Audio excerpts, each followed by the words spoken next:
All right. Let me share my screen. Check one more thing.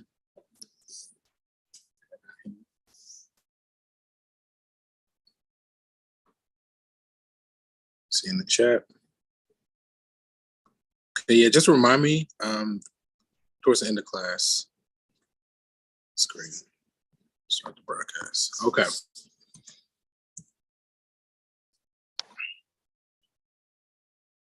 All right. Let me see it. All right, so gentlemen, let me see. So welcome. We're here at the end of week 3, right? So the biggest piece of information that you need to be aware of is that exam 1 will become available this upcoming Sunday. I think I scheduled it it'll become available Sunday at 11 a.m. I think that's what I put. It should be available for 7 days, so it'll be due the following Sunday at 11:59 p.m. It's going to cover the topics from the first 3 weeks. So the topics from weeks 1, 2, and 3, that's what you can anticipate on the exam. Just like all of our assignments, we get unlimited attempts. It's set to take your highest score. And each time you take the exam, it's going to give you a completely different set of questions. So you want to try to have some level of confidence going into it. And then also as a courtesy is, I think I set prerequisites for it in the form of you have to pass the quizzes, the corresponding quizzes. So that's the quizzes for weeks 1, 2, and 3. You have to get at least a 70. In other words, I think you got to get like 4 out of the 5 questions correct so that you can start the exam.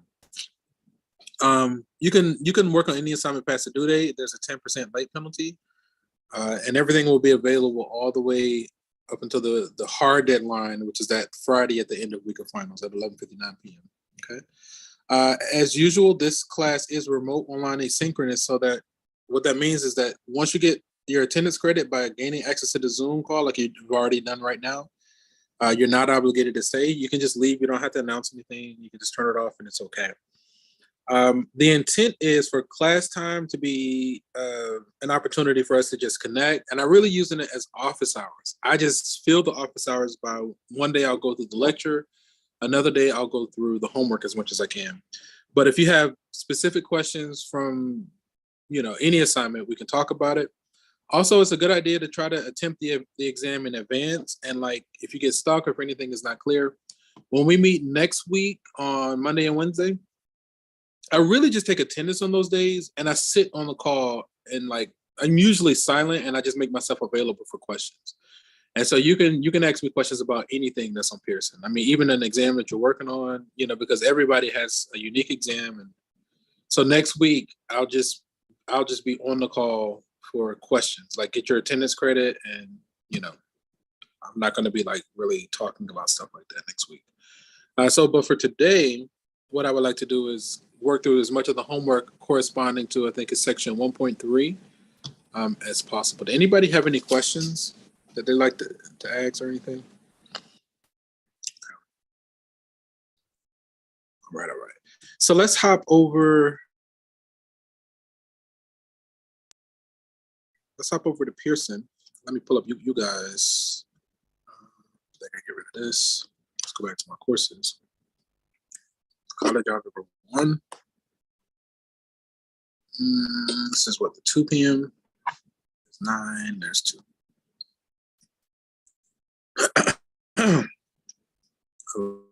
Wow. You gonna make me do this again? I was literally just in here like 10 minutes ago.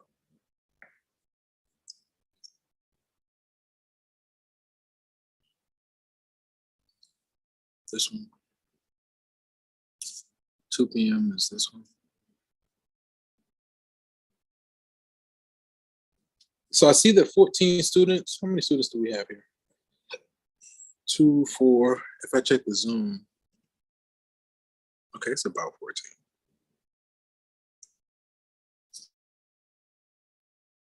So let's allow. So we're working on week 3, section 1.3 functions. So let's make our way through as many of those homework questions as possible. And again, we don't have to go through this in this order or anything. If you want to jump straight to a specific question, it just has to be requested. Else I'm going to go through as many of these as I can. So determine whether the relation is a function and give the domain and range, right? So In order for it to be a function, we cannot have repeating x's. If we have one x that corresponds to multiple y's, then it's not a function. So the x's are a set of inputs, right? The inputs are on the left. There are no repeating x's. So is this a function? We're going to say yes.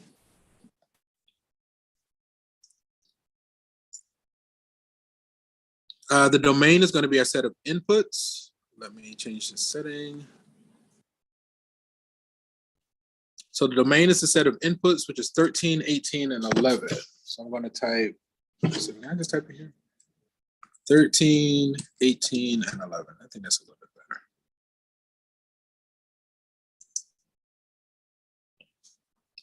Notice it says type each answer only once. The range is going to be our set of outputs. The outputs here are 5 and 8, 5, 8.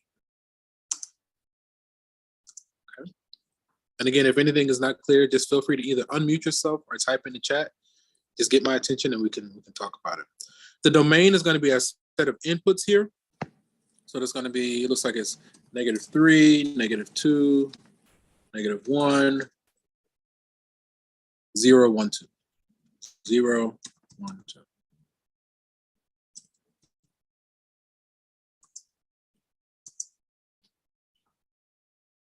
The range is a set of outputs. Let's see, we got -2, 2, 4, and then -3, right? I didn't put it in order, but I just listed each item once. Okay, so is it a function? And in other words, do we have repeating x's? Notice there are no repeating x's. So is this a function? We're going to say yes. Okay. So determine whether the function defines y as a function of x. So again, for it to be a function, each x has to correspond to only one y. We don't have one x corresponding to multiple y's, right? So if we solve for y in this case, by subtracting x on both sides, we're going to get y equals -x plus 35. You can look at the graph, right? That was by choosing several values of x, finding the corresponding y's and plotting them, you get a straight line. So it's going to be a diagonal line with a negative slope. So because we have a diagonal line, notice it's going to pass the vertical line test. Every x is going to correspond to exactly one y. So does this equation define y as a function of x? We're going to say yes. Okay, let's try another one. So now notice here, we have y squared equals 5 minus x squared. If we're trying to solve for y in terms of x, how do we get rid of that power of 2 on the y squared? How do we get rid of that power of 2 on the y squared? What's the inverse operation of power 2? Square root. Square root, right? So if we take the square root on both sides, what symbol do we need to include? Plus or minus. Plus or minus, right? So whenever we do an even root, we need to do plus or minus with that new symbol. So then because of the plus or minus, that forces to where each x has 2 corresponding y values. So then does that define y as a function of x? No, right? Because we have one, we could find an x that corresponds to 2 different y's, right? And it's mostly because of that plus or minus. Okay, let's try another one. So here, so this graph would be the top half of a sideways parabola. I think we moved it left by 9 units. But yeah, if we consider the graph where we have the top half of a sideways parabola, notice that every x corresponds to exactly one y. In other words, it passes the vertical line test, right? So each x that you consider is only going to correspond to one y. So then does this equation define y as a function of x? We're going to say yes. All right, let's try another one. So again, this is similar to when we did, I think, a couple of examples ago. If we solve for y, right, we subtract x squared on both sides. To get rid of that power of 2, we take the square root. When we go to take the square root, we have to introduce plus or minus again because we're taking an even root.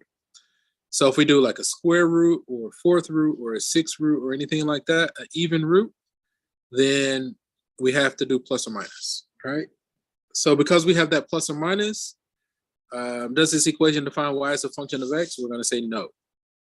Because we can find at least one x that corresponds to two y's, more than one y. What about in this case? So this is very similar to what we've been doing, but there's a shift, right? So if we go to solve for y, we subtract x to the fifth on both sides. How do we get rid of that y to the power of 5? How do we get rid of that power 5?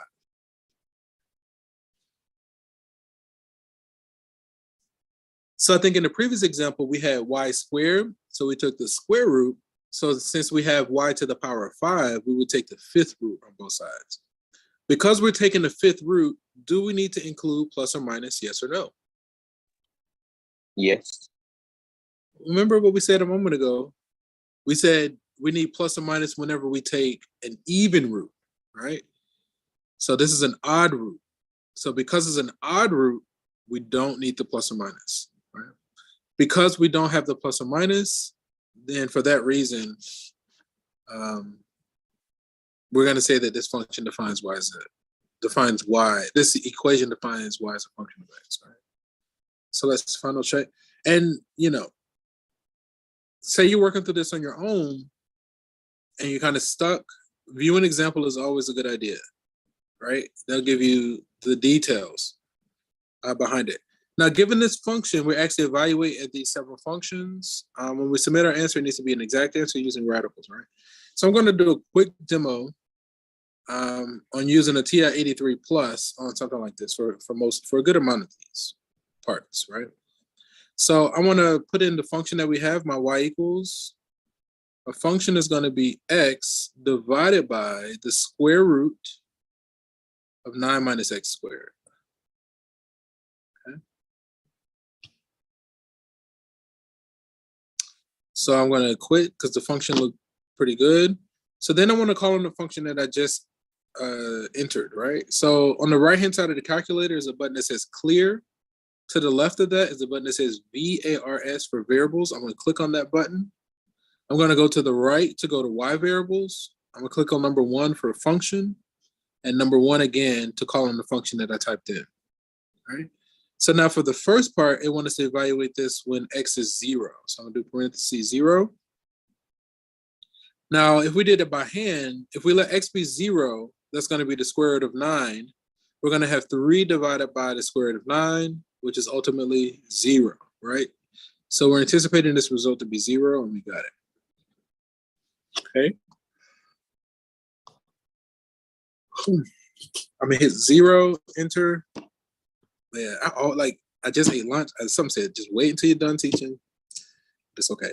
So now when x is -3, right? If we do this by hand, -3 squared is going to be -3 times -3 is +3. Sorry, +9. And then 9 minus 9 is going to be 0, right? So then it looks like we're going to be trying to divide by a 0. Now we can check this in the calculator. If we call in the function that we already submitted, now if x were -3, we should get an error that says divide by 0, right? Okay. So that didn't work. So then because we're dividing by 0, that means it's gonna be option B. That means does not exist, right? Not a real number is like if we try to take the even root of a negative number, because we cannot take you can't take the even root of negatives. Okay, that would be not a real number, but this one should be good. Okay. So then for part C, when x is 5, now if we do it by hand, 5 squared is 25. 9 minus 25 is a negative number. We can't take the square root of negatives, right? So part C, for our context, g of 5 is going to be not a real number.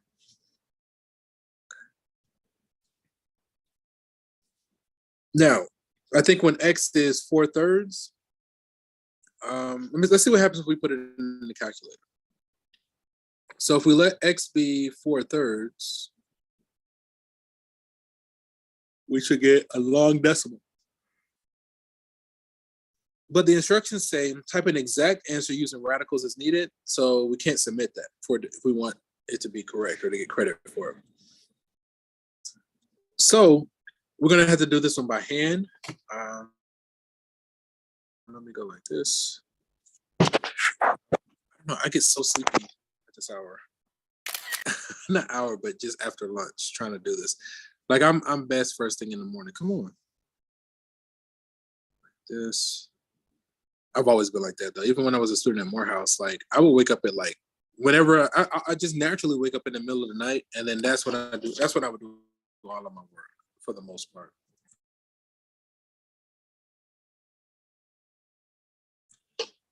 That's just when I'm the most fresh. My mind is the most clear. I have the most energy, the most tired. Like even right now, I just want to go to sleep. And I usually take a nap before you guys. I just didn't. Okay, so I'm like just barely hanging in here. Okay, so now let's write this one out for this last part. So we want to evaluate G when X is 4/3. Okay, now first we're going to replace each X with a blank set of parentheses. So we're going to have 9 minus X squared.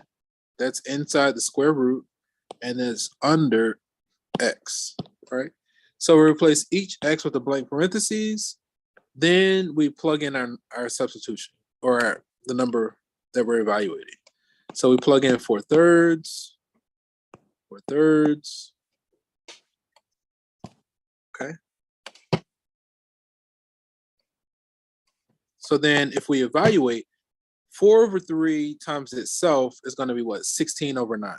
So that item is 16/9. The minus persists. If we're doing over 9, 81. So we're going to say 81/9. Okay. And 4/3. Keep going. If that were 20, 61 plus 4, I think it's 65.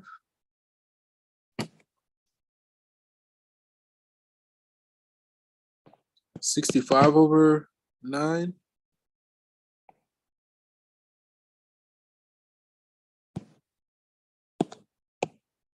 Again, this is just on bottom.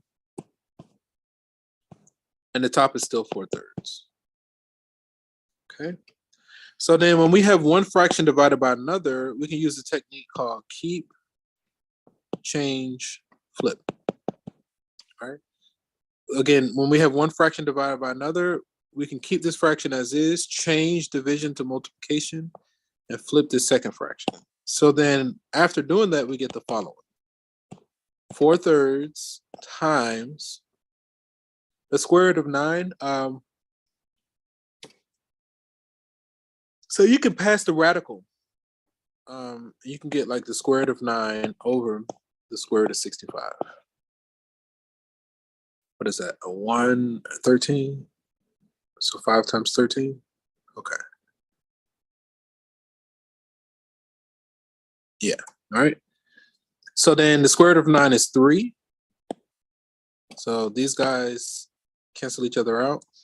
And it looks like our final result is 4 over the square root of 65. Let's hop back to Pearson.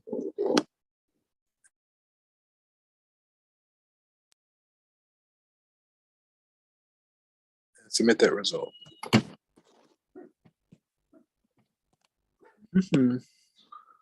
Man, I got a long way to go to. Okay, that's fine. Okay. So we got 4 over the square root of 65. Hopefully we didn't make any errors. Let me zoom out. So we got 4 over the square root of 65. 4 over the square root of 65. Okay. All right. So as usual, feel free to, hey, come here. Come on. Thank you. As usual, feel free to unmute yourself and ask questions if anything isn't clear, if I'm talking too fast, or if I need to go back. Let me just check the chat. The chat looks pretty good. We got some stragglers. Let me get them. Looking all straggly. Stragglers looking straggly. Let me see. I think they were here, or they might be in my next class. Nope, that's this one. I got him. Cool. I think we got attendance. I'm in. Share my screen. Start the broadcast. All right.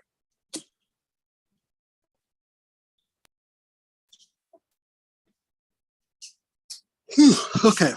So find the domain of the following function, right?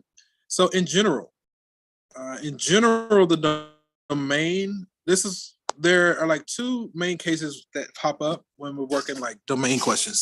There are two main ones.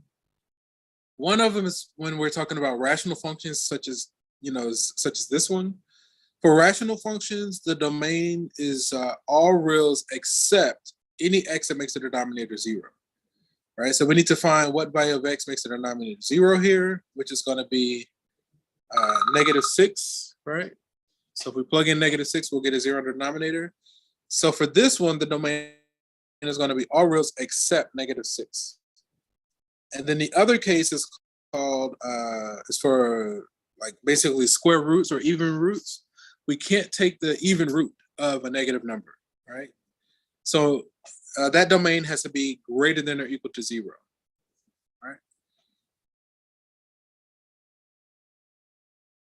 So here we want to capture which one of these options captures everything except -6. We want all numbers on the number line except -6.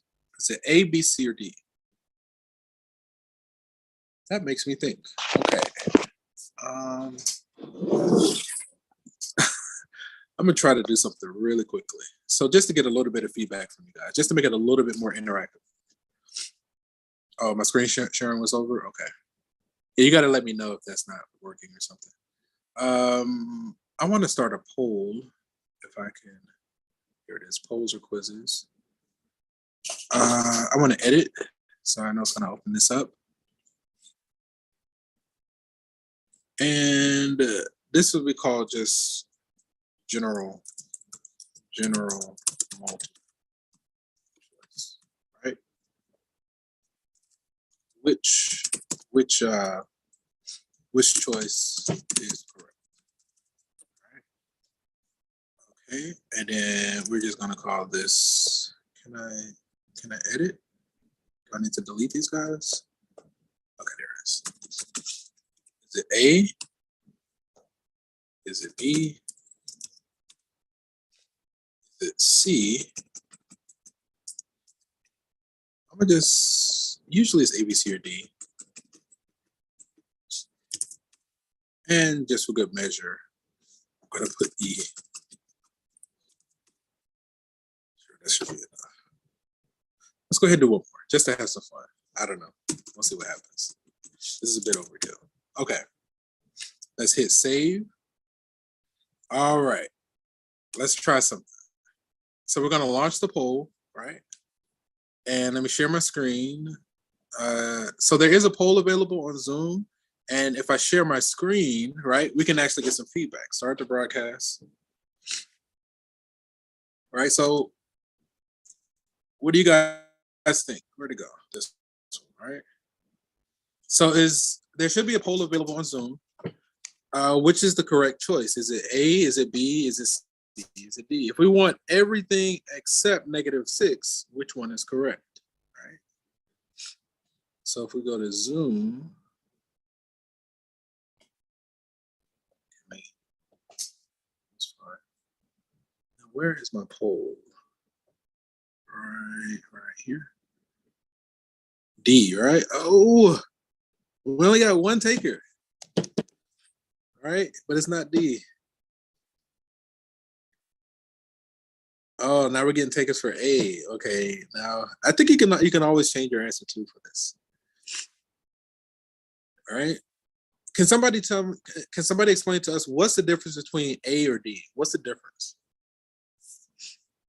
What's the difference? The parentheses and brackets. So why would it be A and not D?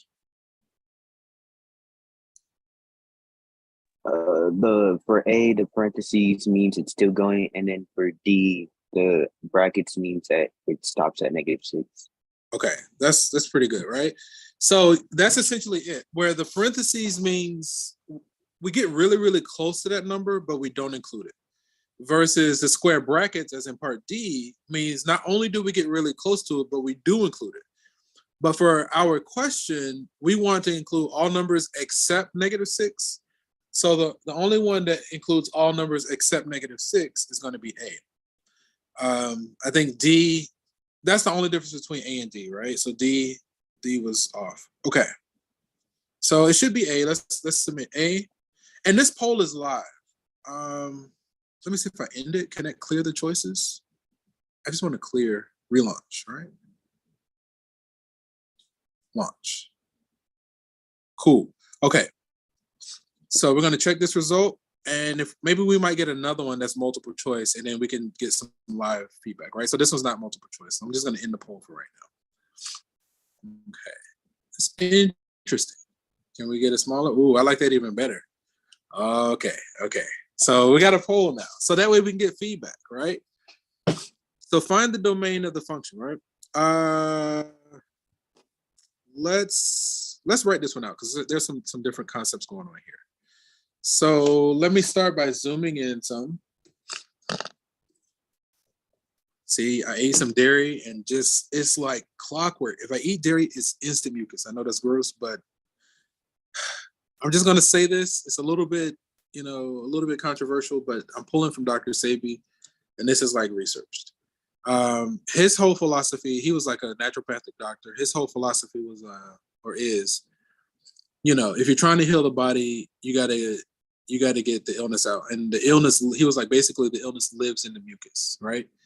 And so I personally know that whenever I eat dairy, I get instant mucus. And so I just had like some cheese and some salad dressing that had dairy in it. And sure enough, my body's like, hey, why are you still putting that in us? I was like, I don't know, because I'm a hardhead, right? Let's, so now I got to flush my system and get this dairy, i.e. mucus, out of my body before I get sick. I even tested it out like a week or so ago. I just had some regular pizza, like it was a supreme pizza with cheese in it. Man, I thought I was gonna die. Like, my body responded like it was poison. I was like, oh my goodness, right? I can't do this. So, and that's, I know I'm lactose intolerant. I know I can't do it. I really don't think anybody should be eating it, but everybody has the right to live their life the way they see fit, right? I feel like the individual knows what's best for them intrinsically. I don't know with their intuition, like maybe there's something that they need from that experience. So I feel like it's not my place to tell people how to live their lives. I'm just sharing my experience. I know that for me, it's not the best. But that's just me. And I'm just a mathematician. I'm not a nutritionist or anything like that. Come on. Oh, could not get that thing to behave, but that's okay. I think it was this one. It's usually the last one. That looks right. Okay. So we're asked to find the domain here. Man, that's so bad. Like, I was totally fine. I knew I shouldn't have eaten that. Like, it's totally messing me up. Okay, we got a little over 10 minutes. Find the domain. Now, a moment ago, we said that in general, again, this is a rational function. In general, the domain of a rational function is all reals except any x that makes the denominator 0, right? So if we want to find what values of x make the denominator 0, what we do, we set the denominator, we set it equal to 0 and solve. Okay. The denominator in this case is going to be our x squared minus 36. We're setting it to 0 and solve. Let me kind of move this around a little bit. Okay. Okay. So one way we can go about solving this, I'm going to add the 36 on both sides.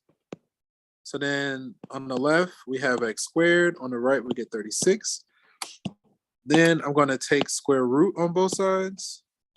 What did we say earlier? Whenever we have square root, what symbol do we need to include? Or whenever we have an even root, what symbol do we need to include? Plus. Plus or minus, right? So if we go one more step, we get x equals square root of 36 is 6. So then plus or minus 6. So what we're saying is that all real numbers should work in the original except plus or minus 6, right? So if we consider the number line,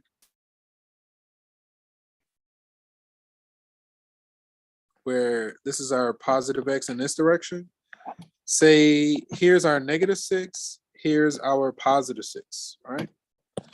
We want to throw out this number and we want to throw out this number because they make a 0 in the denominator. So we're saying any other number on this number line is going to work. We just threw out those two that you see that have the x's in them. Just going to shift these down just a little bit. Okay. So if we want to include all numbers except the two that are x'd out, how do we capture the far left? How do we capture the far left over here? How do we capture that, right? The far left, parentheses, what? Yeah, parentheses with an arrow to the left. Sorry, in interval notation. So the far left is what? Negative infinity, right? So we're going from negative infinity up to, I think the first check mark is this negative 6. So the first section it runs from negative infinity to negative 6. Do we want to include negative 6 in our solution set?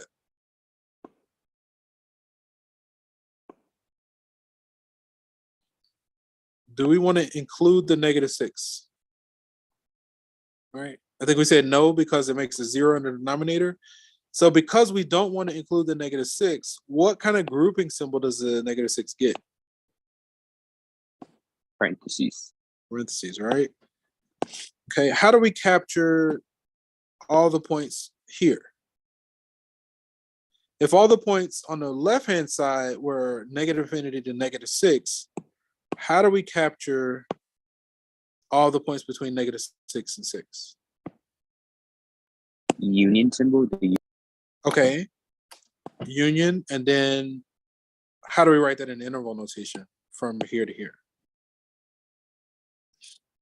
So that's gonna go from, and I kind of put the u in, I'm just out of space, but it's going from negative 6 to 6, and I think it's still parentheses because the same argument as before, right?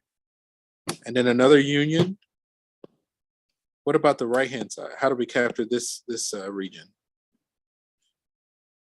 So we have 3. Infinity. 6 dash infinity. 6 to infinity, right? So for the right-hand side, we're going to say from 6 to infinity. Infinity always gets a parentheses. And again, we're using a parentheses here because we do not want to include 6. We do not want to include negative 6. So that's why they got parentheses. So if we want to include all numbers except negative 6 and 6, this is how we're going to express the final result. Okay. All right. Let's give it a go. We got time for maybe one more after this one. 1 to 2 more.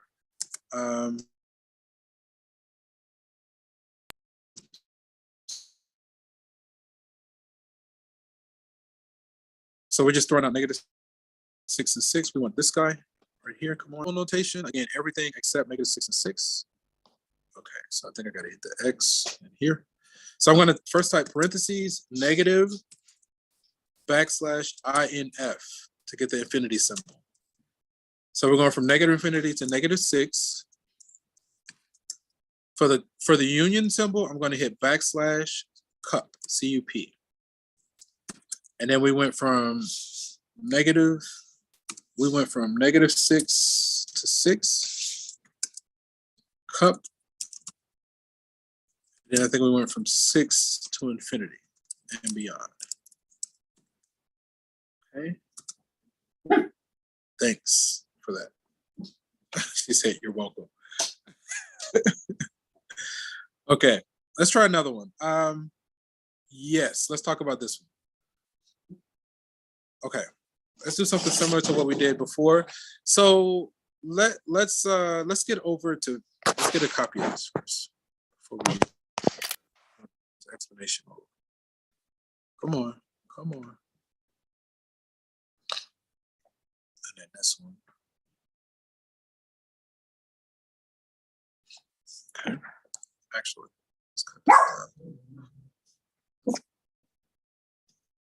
Oh, wait, no, let's get back.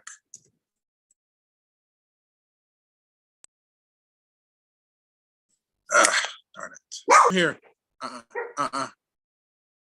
Come here. Come on. She hears noise, and so she's like, "Who's there? Who's there? Who's there? Somebody's there." Like, it's always the same people. Like, but she just always acts like it's a stranger, right? And so it goes crazy until she gains access. Okay. So the domain. So this is combining the two that we talked about. First, we can focus on the square root. Again, we cannot take the even root, i.e. in this case, you can't take the square root of negative numbers, right? You can't take the square root, you can't take the even root because all numbers times themselves give us a non-negative result. It gives us either a 0 or a positive, right? If you say a negative times a negative is positive. A positive times positive is positive. So because of that, we can't take the even root of negative numbers.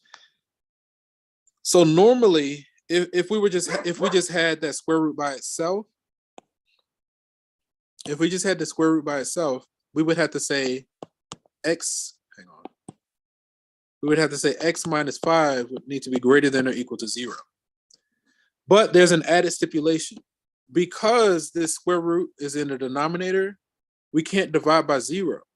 So that means it cannot be equal to 0, right? It can't be equal to 0. So we got to get rid of the equals. So if you put those two stipulations together, you can't divide by 0, nor can you take the square root of a negative. Then that means our domain is going to take on this form.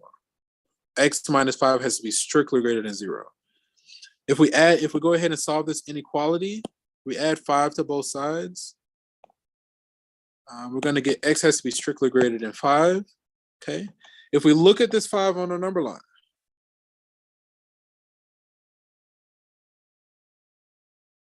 I can get it to. Okay.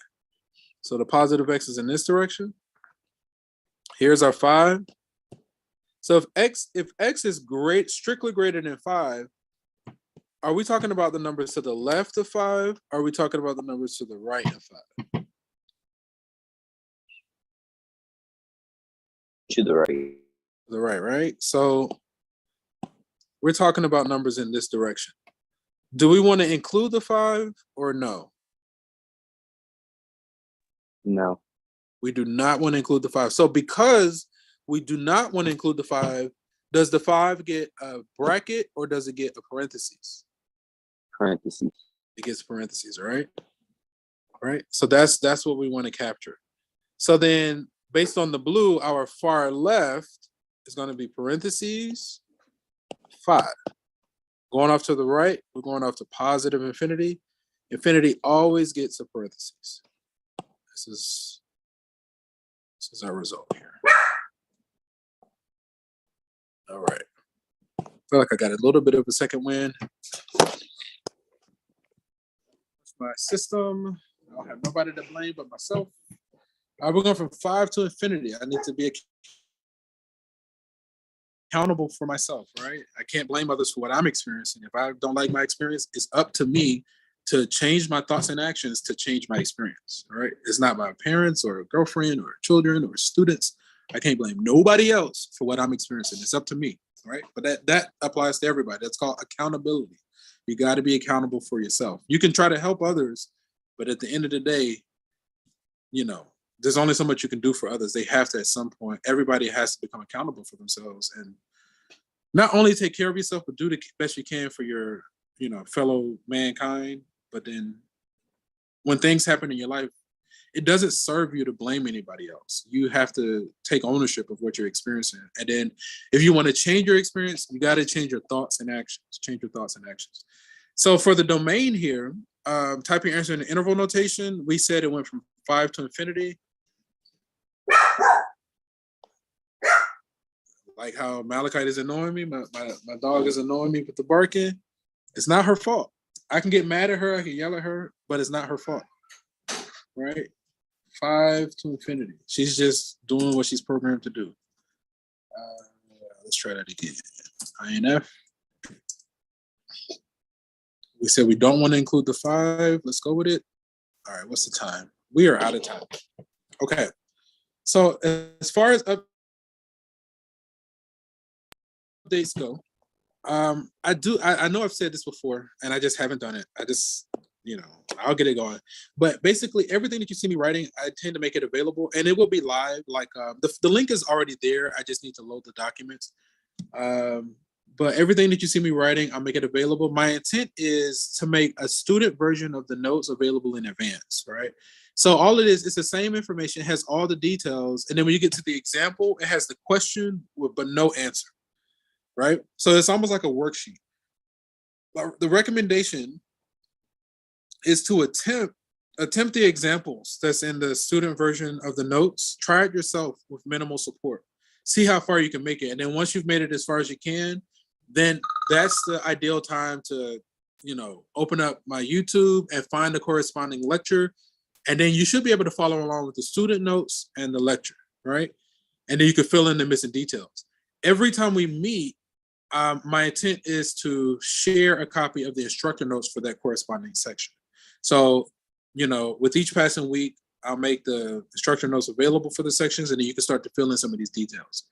Are there any burning questions before we do closing remarks for today? Any burning questions? I know that there was one student that had, for the question, does it need to be like a one-on-one session or is it something that can benefit other students?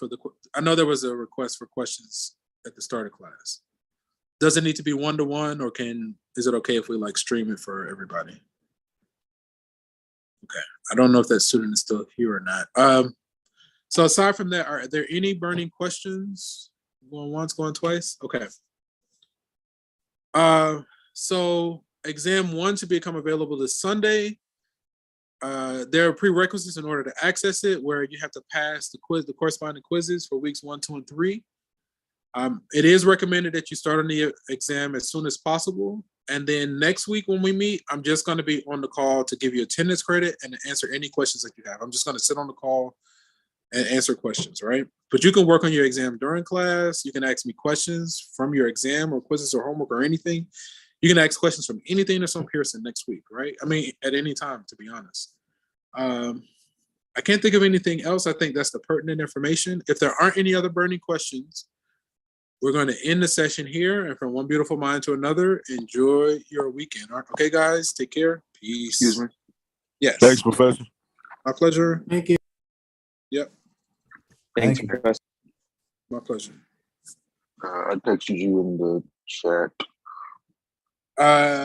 Does it need to be private or is it okay if we talk about it? Yeah, it's private. Okay. Are there any questions that we can stream for anybody? Okay. Let me end the stream so we can close that, but that's gonna come in handy. Close, come on. Oh, no.